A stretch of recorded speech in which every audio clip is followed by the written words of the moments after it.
Hi అందరికీ welcome to our channel. ఇంకా మన ఛానల్ని ఎవరైనా సబ్స్క్రైబ్ చేసుకోకపోతే ప్లీజ్ మన ఛానల్ని అయితే సబ్స్క్రైబ్ చేసుకోండి. తెలంగాణ నిరుద్యోగులకు ఒక గుడ్ న్యూస్ అండి. ఈ ఏడాదిలోనే మనకు 2,00,000 గవర్నమెంట్ జాబ్స్ భర్తీ చేస్తామని నిన్న సీఎం రేవంత్ రెడ్డి గారు తెలపడం జరిగింది. అలాగే పోలీస్ శాఖలో వచ్చేసి మనకు 15,000కు సంబంధించిన నోటిఫికేషను త్వరలో ఇవ్వనున్నట్టు చెప్పారు. త్వరలో అనగా ఇప్పుడు మనకు నెక్స్ట్ లోక్సభ ఎలక్షన్స్ వచ్చేసి మనకు ఏప్రిల్ లేదా మేలో జరిగే అవకాశాలున్నాయి.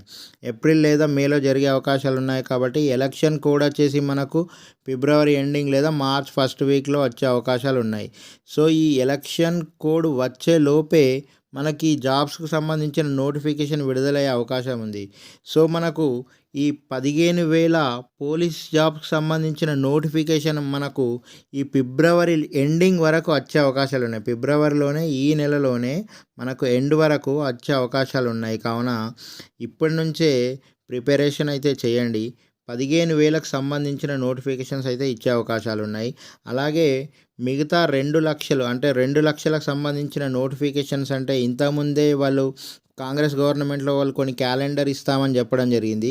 దానికి సంబంధించి కూడా మనకు ఈ ఫిబ్రవరి ఎండింగ్ వరకే ఈ 2,00,000 జాబ్స్‌కి సంబంధించిన వివరాలైతే ఇవ్వడం జరుగుతుంది. ఏ జాబ్స్ ఉన్నాయి, గ్రూప్స్‌లో ఏవేవి ఉన్నాయి అనేవి తెలపడం జరుగుతుంది. ఇంతకుముందే చెప్పడం జరిగింది గ్రూప్ 1లో కూడా నోటిఫికేషన్లో కూడా కొన్ని జాబ్స్ అనేవి పెంచడం జరుగుతుంది అనేసి. సో ప్రజెంట్ అయితే మెయిన్గా ఈ 15,000 పోలీస్ జాబ్‌కి సంబంధించిన నోటిఫికేషన్ అయితే మనకు ఈ ఫిబ్రవరి ఎండింగ్‌లో వచ్చే అవకాశాలు ఉన్నాయి. కావున ప్రిపరేషన్ స్టార్ట్ చేయండి ఇప్పటి నుంచే. ఈ వీడియో నచ్చినట్లయితే లైక్ చేసి సబ్స్క్రైబ్ చేసుకోండి. Thank you.